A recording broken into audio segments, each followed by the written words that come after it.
Good morning. I'm here again. This is the part 2 of the practical steps ordinary Nigerians should take towards the desired change. This is the part 2. I told you the part 2 will be coming. Today is Sunday, recording this video 25th of February. I went online and I saw a lot of cursing.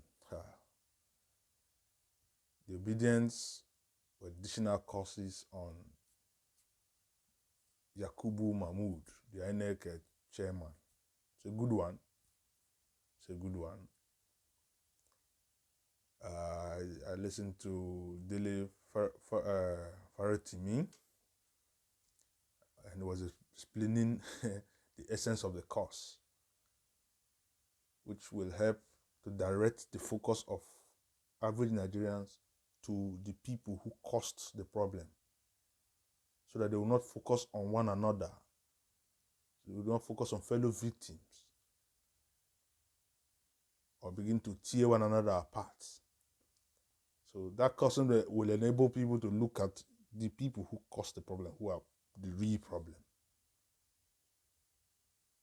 So it's a good idea. So we're focusing our minds so we know the people to hold responsible. It's a good one. And I think I listened to that video. I said Faretimi had a Facebook channel. What I meant was YouTube channel. I don't know if he has a Facebook account. I know he has Twitter and has a YouTube channel where he holds his broadcast. So yeah, in case you missed it. Okay, so yeah, that is it. The cursing is going on. I see Twitter is blowing up this morning. It's not a bad idea, but we shouldn't stop there. We shouldn't just do that. We should take it further. Even the cursing service, we should also add it's not just Yakubu now, because the judges, the judiciary also failed. But then again, moving away from that, what are the extra things we need to do? I'll make reference to part 1 a bit, just highlight something so that I can drive this point home. There are 3 points here I want to talk about. Okay? Part 1, I told you that it's a revolution that can save Nigeria, which you already know. How do we go about it? A lot of people still don't know how to work things out. And I gave you an example. I told you that there was a revolution in Nigeria that gave us our independence, and it was peaceful. I didn't hear or read that there was war. It was a peaceful revolution. And I told you that pressure is the way. I told you that politicians are just a product of the problem. And so politicians cannot solve the problem. I talked about that in part 1. That you and I have to make them. We have to force their hands. We have to pressure them. I told you that you don't need to change your leaders. You have to make use of the leaders that are there by putting pressure on them. I talked about a lot of things, but yes, watch the video, you get all of it there so that you can continue with this one. In continuation of that video, this is the part 2. I want you to understand, 1, there are 3 points. The 4th one is not a point, it's an effect. So I will not add it as a point, but if you put them together, there are 4 steps, 4 practical steps ordinary Nigerians should take towards a desired change. 1, the elite don't carry out revolution. The elite don't. It is the common people that carry out a revolution. The ruling class don't carry out a revolution. They will sustain the system as much as they can to the last day. They wouldn't want to lose it. They are subjects, products of the system. It's the system that gives them foundation. It's the system that gives them life. It's the system that gives them meaning. It's the system that gives them their everything. Okay? So they will stand firm on the system. This is why politicians cannot solve the problem. it is clear to us now that elections don't work. For those of us who were hard in hearing, who did not believe, now you know. You know, when the election was coming up, even though I did not see it as the way forward, and many people also did not, but the pressure was much. Again, pressure. The pressure was so much, and it came to my understanding that you just have to allow people to see, not just hear, because we've been telling people that election don't work, your votes don't count. But it seems to us that a lot of Nigerians were still not understanding what we're talking about. And so even on Twitter, I was telling people, the truth is not just said. It shouldn't just be said. It shouldn't just be heard. It should be revealed and it should be seen. Seeing is believing. And today it's clear. Everybody knows now that election does not work in Nigeria, does not count in Nigeria. As for me, I've never voted. I will never vote. Not that I don't believe in vote. I believe in vote. But the kind of system that's in place in Nigeria, I don't go there. I've never, and I won't, until things change. Okay? So, yeah, we'll move away now from election. The next election is in 2027. We can't wait until that time. There will be no Nigeria left. There will be nobody alive left. I saw somebody on Twitter this morning saying that he's going offline, that he's thinking of ending it all. I saw it this morning. He's an obedient, said he's giving up. People are dying, people are committing suicide every day. Come, check it. Just think about it. We're afraid of speaking so that we don't die, so that nothing happens to us. We want to preserve our life. And so we are quiet. Everybody just, I beg, I no fit. Yet, I no fit will lead you to the point where you commit suicide. What's the difference? The death you are running from is now at your doorstep.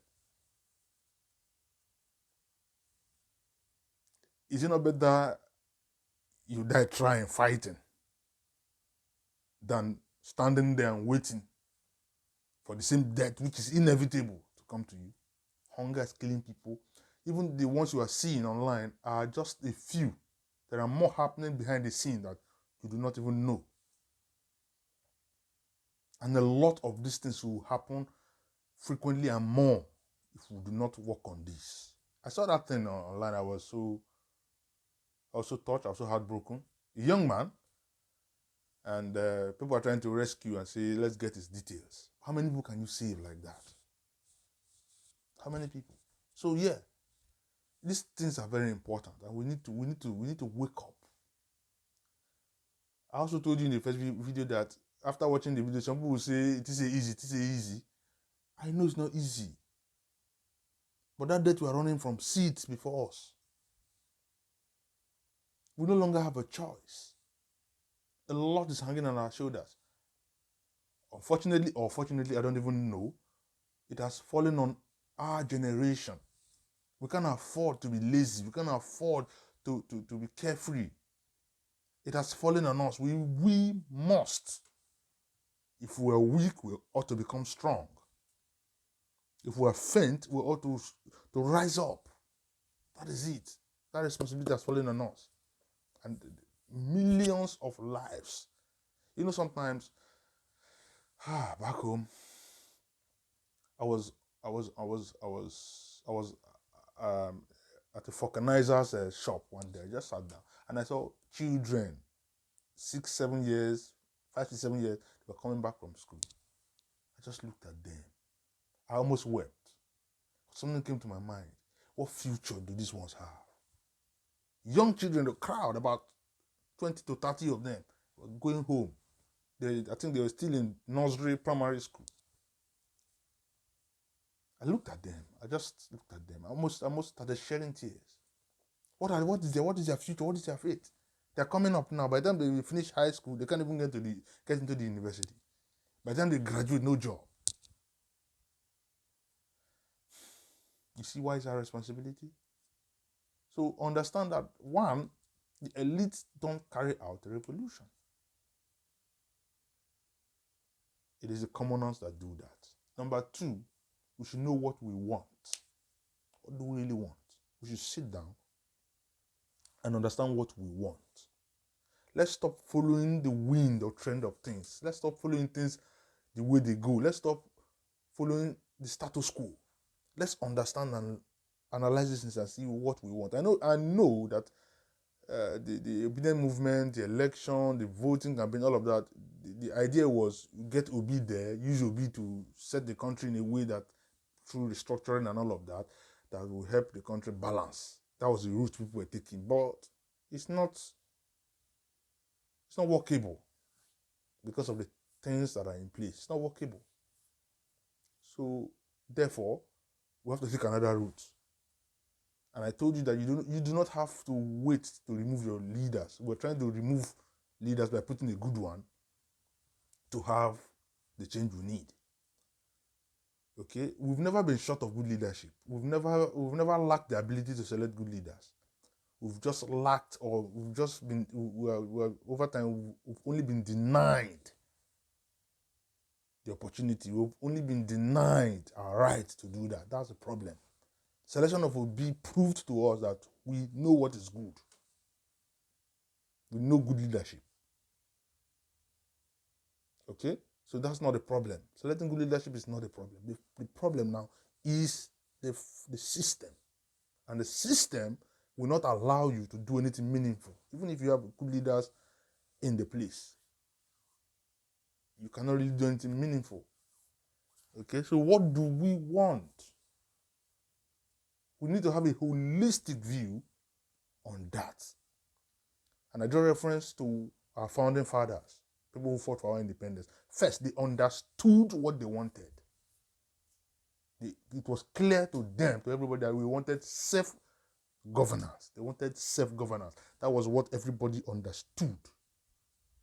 Because without understanding what we really want, everybody began to drive different point of view. That was why people were going for election, people were talking about secession, people were talking of restructuring.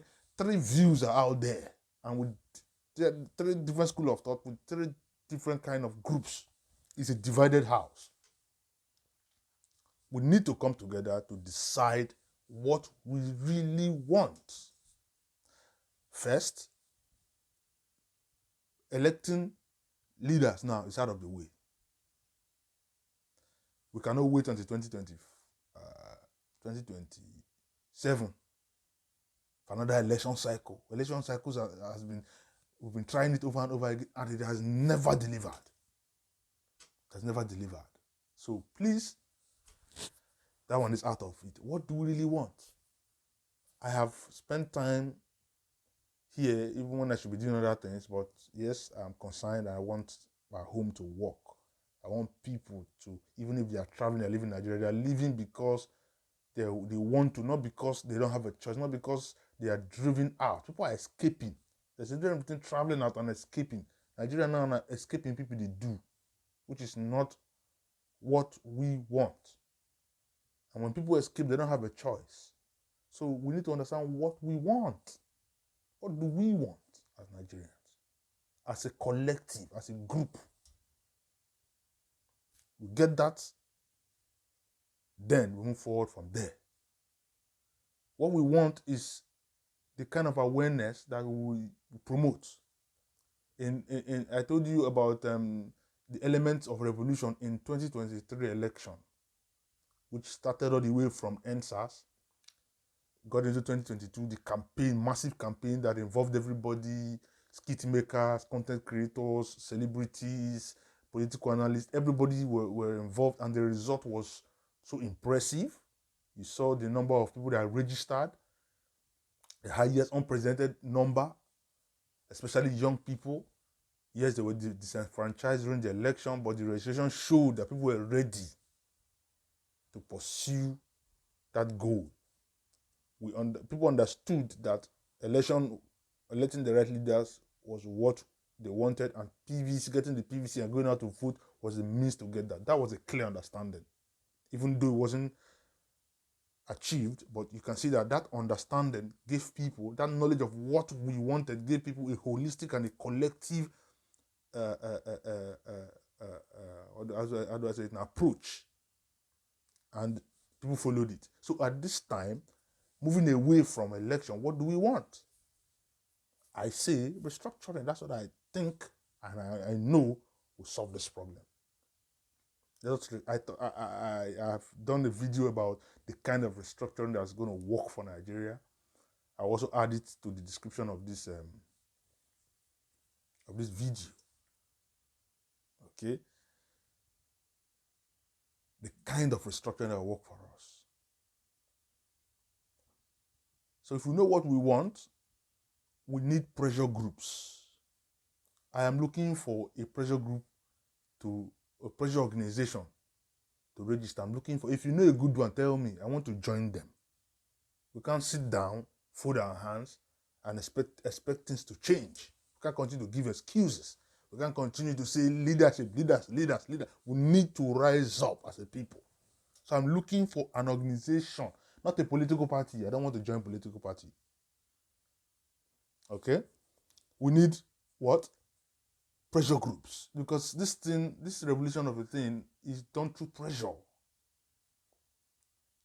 Our founding fathers pressured, if you read history, they pressured the British government, they pressured the British rulers to leave. Nnamdi Azikiwe started the NCNC. The NPC was in the north. The AG, I believe, was in the southwest. Yes, southwest. Before then, we had the one Harvard Macaulay started. I can't remember the name now. Is it NYC something, New Nigeria something? All of these were organizations. It was later that they became a political party. They started as organizations. And they began to put pressure on the government. So I noticed that the obedient movement has a large number of people cut across every region in Nigeria. Why not register it? If you register that organization, I will be the first person to register, to subscribe to it. I know so many people say we won't get there before me. There are millions of people there. Make it official. This was how our fathers did it. When you register that organization, register that movement into an organization, an organization movement, not a political party, you're able to collect the data or whatever, the information, how would I say it now? You'll be able to know the number of people. You have the number of people who are under your group. You know the number of people who you can talk to and influence in a positive way. Okay? We should make it as organized as possible, as transparent as possible. It's not a political party. It's not for monetary gain. There's no corruption there. Put in the right hands to manage the team. We are in a digital age. We're in a computer age, a technology age. Our fathers did not have this opportunity we have today. Register that organization. Turn it into an organization. I saw Twitter was blowing up. Like, every post, back to back, obedience were online. Yakubu is trending. So turn it into an organization. That's the third point. Turn the obedient movement, make it official. So you begin to have people register under it. When you have that kind of group, you can have a website, have something. When the conversation starts, I believe the obedient movement is beyond Peter Obi. He might have the connotation in his name, but it's beyond him. Because this is about change. Turn it into a movement. The people must rise, become a tough pressure group. Without it, Baba, nothing for us. But who will hold politicians accountable? Who do they answer to? Yeah, we carried out a protest, which was awesome. There was so many things that happened during the protest, Benin and Lagos and other places, in Enugu, you know. Yeah, but we can have that platform where people register and conversations start coming up. People start following up. Nigerians want to follow up. But the first thing that will happen is yeah, the Nigerian government has known that, okay, we have the military. And because we have the military, we can always subdue. We have armed forces, we can always subdue the people. They have that as their key. So anytime you talk about protests or whatsoever, demonstration, they dish out their military men, DSS, this and that. Look, when the heat comes up, when this movement becomes organized, because right now the only organization there is labor union, which has been compromised in a way. I don't know, but I think it's compromised.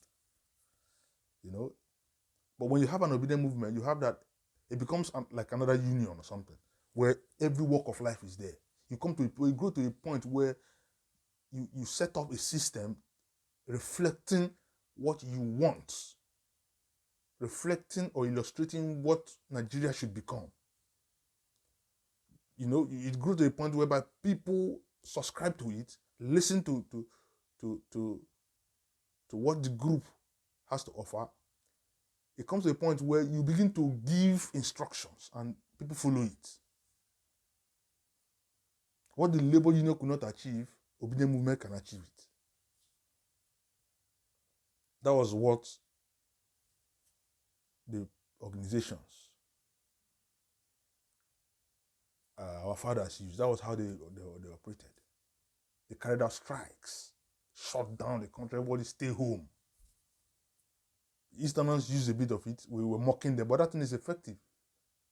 Sit at home, very effective. But you need an organization that is organized, registered, official, and people are a member of. You need to have membership.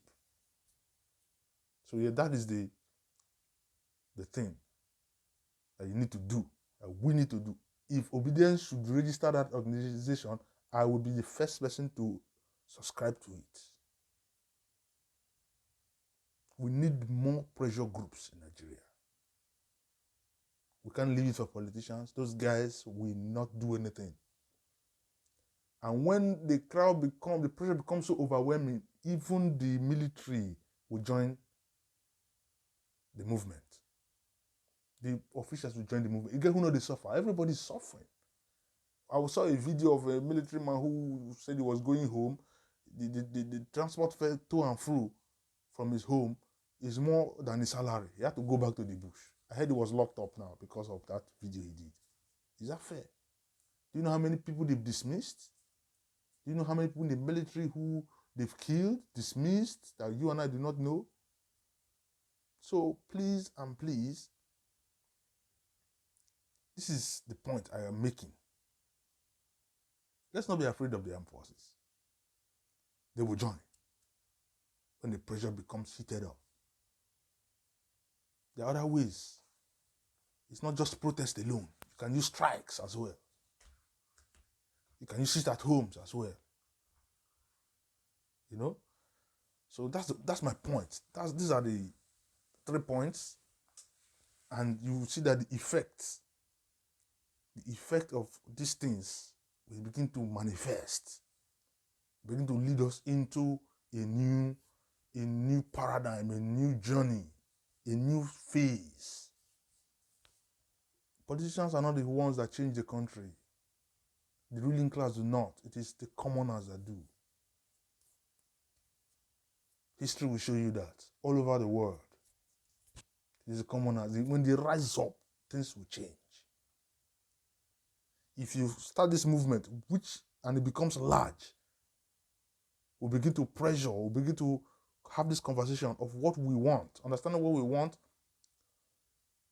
putting the pressure, which group, which region.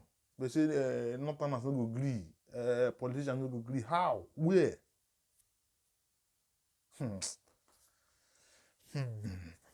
Anyways, that's it. Thank you for watching. God bless you. See you when I see you.